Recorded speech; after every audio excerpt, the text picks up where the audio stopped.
மலை கிராமத்து மக்களை யாரும் இன்றைக்கு கண்டுகொள்வதில்லை என்று சொன்னார். இதெல்லாம் கடந்த காலம். இன்றைக்கு ஏறத்தாழ தமிழகத்தை பொறுத்தவரை 2000 மலை கிராமங்கள் இருக்கிறது என்றால் அதில் நானே இதுவரை 400க்கும் மேற்பட்ட மலை கிராமங்களுக்கு நடந்து சென்று பார்த்திருக்கிறேன். நிச்சயம் இன்னமும் இந்த ஆண்டும் கூட மீதம் இருக்கிற எல்லா மலை கிராமங்களுக்கும் சென்று மருத்துவ பரிசோதனைகளை அவர்களுக்கு என்ன தேவைகள் இருக்கிறதோ அதை செய்யவிருக்கிறோம்.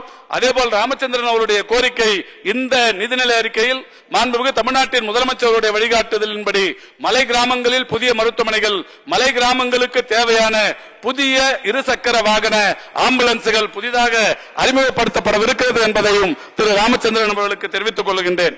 தமிழ்நாட்டு அரசின் மக்கள் நல்வாழ்வுத்துறை மாண்புமிகு தமிழ்நாட்டின் முதலமைச்சருடைய வழிகாட்டுதலோடு நடைபெற்றுக் கொண்டிருக்கிறது என்பதை எடுத்துச் சொல்லி இறுதியாக இன்றைக்கு இந்த ஆண்டுக்கு நான் ஏற்கனவே சொன்னதை போல இந்த அறிவிப்புகளுக்கான புத்தகங்கள் எல்லாம் ஆக்ஷன் ரிப்போர்ட்டாக வழங்கப்பட்டிருக்கிறது. இந்த ஆண்டுக்கான அறிவிப்புகள் 110 என்கின்ற வகையில் அறிவிப்புகளை வெளியிடவிருக்கிறோம். இந்த 110 அறிவிப்புகளை பொறுத்தவரை உங்களுக்கு நன்றாக தெரியும். திமுக ஆட்சியில் வணக்கத்திற்குரிய தமிழ்நாட்டின் முதலமைச்சர்கள் 110 அறிவித்தால் அந்த அறிவிப்புகள் நிச்சயம் செயல்முறைக்கு வரும். கடந்த காலங்களில் 110 அறிவித்தால் மக்களுக்கு அது 111ஆகவே கிடைத்துக் கொண்டிருந்தது.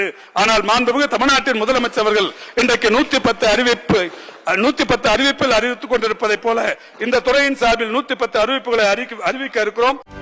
செய்திகளை உடனுக்குடனும் துல்லியமாகவும் தெரிந்து கொள்ள சப்ஸ்கிரைப் பண்ணுங்க.